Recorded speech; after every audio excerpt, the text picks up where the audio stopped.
Do you think you really know Cher? Not the glamorous, glitter-covered diva blasting out Believe or dazzling audiences in Vegas, but the woman behind the spotlight. The girl who once had to wrap rubber bands around her shoes just to make it through school. The woman who's endured poverty, betrayal, illness, and heartbreak, and somehow still came out swinging. People call her immortal, untouchable, almost superhuman. But behind the sequins and the sharp one-liners is a story so raw, so painful, that it could have broken anyone else 100 times over. Cher didn't just survive Hollywood, she survived a childhood that nearly crushed her, marriages that left her shattered, illnesses that stripped her voice, and losses that would silence most people forever. So before we dive into her rise, her crashes, and her incredible reinventions, let me ask you this. If you had to rate Cher's legacy on a scale from 0 to 100, what score would you give her? Drop it in the comments, because after you hear the full story, I promise you might change your number. Cher's story doesn't start with fame. It starts with abandonment. She was born Sherilyn Sarkeesian in 1946, but stability was something she never knew. Her father, a truck driver, vanished almost as soon as she could speak. Her mother, Georgia Holt, a dreamer chasing roles and love, went through 7 marriages, often bringing new stepfathers in and out like rotating wallpaper. At just 2 years old, Cher was left in a Catholic orphanage, not because her mother didn't love her, but because survival sometimes makes desperate choices. Imagine being a toddler, already learning what it feels like to be unwanted. That kind of wound doesn't disappear. She grew up bouncing from home to home, sometimes with relatives, sometimes in rented rooms, sometimes surrounded by strangers. Money? Non-existent. She remembers being ashamed of her clothes, taping or rubber banding her shoes together just to hide the holes. Her life was a constant whiplash, one week eating canned beans, the next week living briefly in Beverly Hills when her mother had a lucky break. Nothing stuck. School offered no refuge. Cher struggled with dyslexia, couldn't focus, and teachers branded her lazy. She dropped out by 16, not because she didn't care, but because she saw no place for herself in that system. Instead, she packed a suitcase and fled to Los Angeles with a head full of impossible dreams. And that's where she met a man who would change everything, for better and for worse. Sonny Bono wasn't love at first sight. He was survival. He offered her a couch when she had nowhere to sleep. But soon, their connection deepened into both romance and a working partnership. Together, they created a sound that would outlive them. I Got You, Babe. The world suddenly cared who Cher was. But fame is fickle. When their chart success started fading, the couple pivoted. They reinvented themselves as a nightclub act in Las Vegas, building their brand on snappy banter and undeniable chemistry. That act of desperation turned into an unexpected comeback. By 1971, the Sonny and Cher Comedy Hour had them back on top in millions of living rooms. But behind the scenes, things were crumbling. Sonny's private journals revealed that their relationship was cracking long before the cameras caught on. Cher was laughing on stage while breaking down off stage.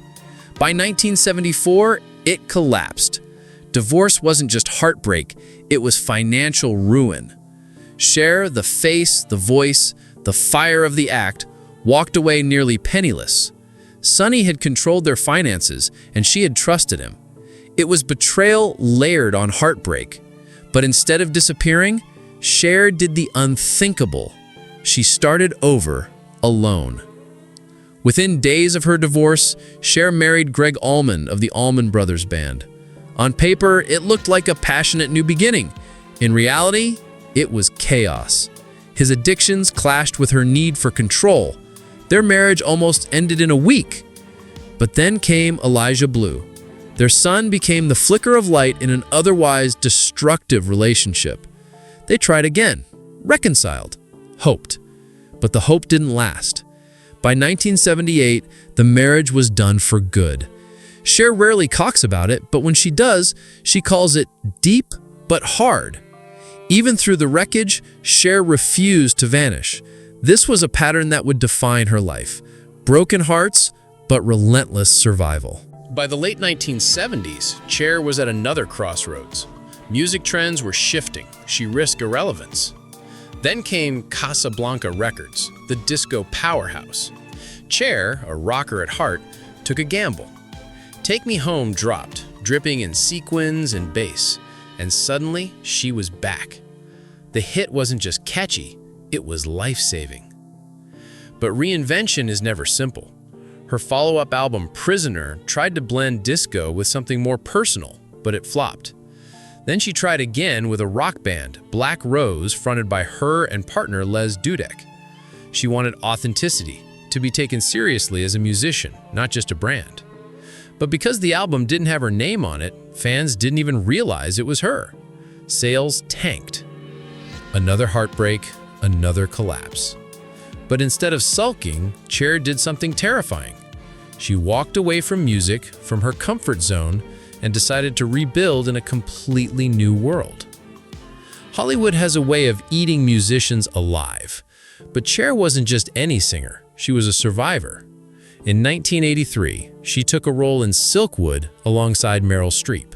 No sequins, no wigs, just raw, vulnerable acting. And she nailed it. The Golden Globe and Oscar nomination proved she wasn't just a novelty, she had depth. Then came Mask, Suspect, and in 1987, Moonstruck. As Loretta Castorini, CHER didn't just act, she became unforgettable.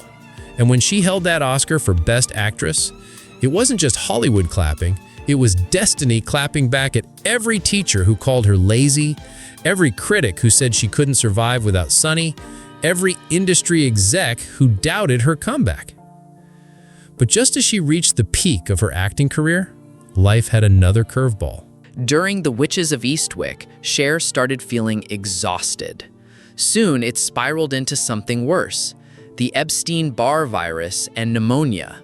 It knocked her down hard. For 2 years, she couldn't act, couldn't sing, couldn't perform. Roles slipped away, momentum vanished, and behind closed doors, Cher was devastated. She later admitted she was really upset, not just because of lost work, but because she had fought so hard to be taken seriously, and now her own body was betraying her. Meanwhile, her old partner Sonny Bono had reinvented himself yet again, not in music, but in politics. He became mayor of Palm Springs, then a U.S. congressman. Their lives had split completely, yet fate wasn't finished with them.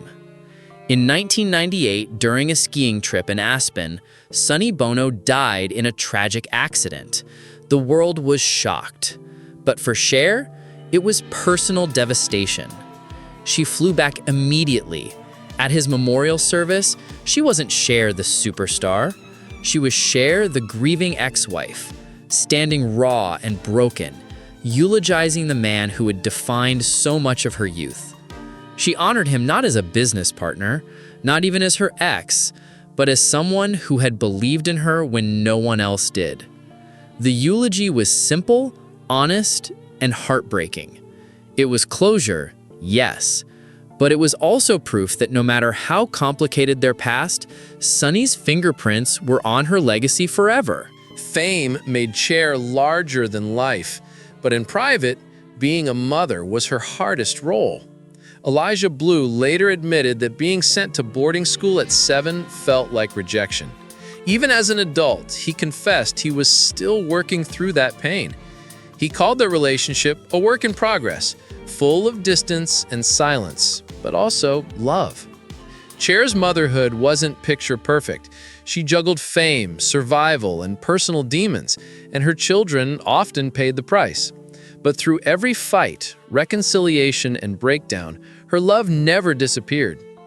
Her first child, born Chastity, later transitioned and became Chaz Bono. For CHER, it wasn't easy at first. She admitted grieving, fearing, and struggling to understand. She didn't sugarcoat it. She was scared. But slowly, love won.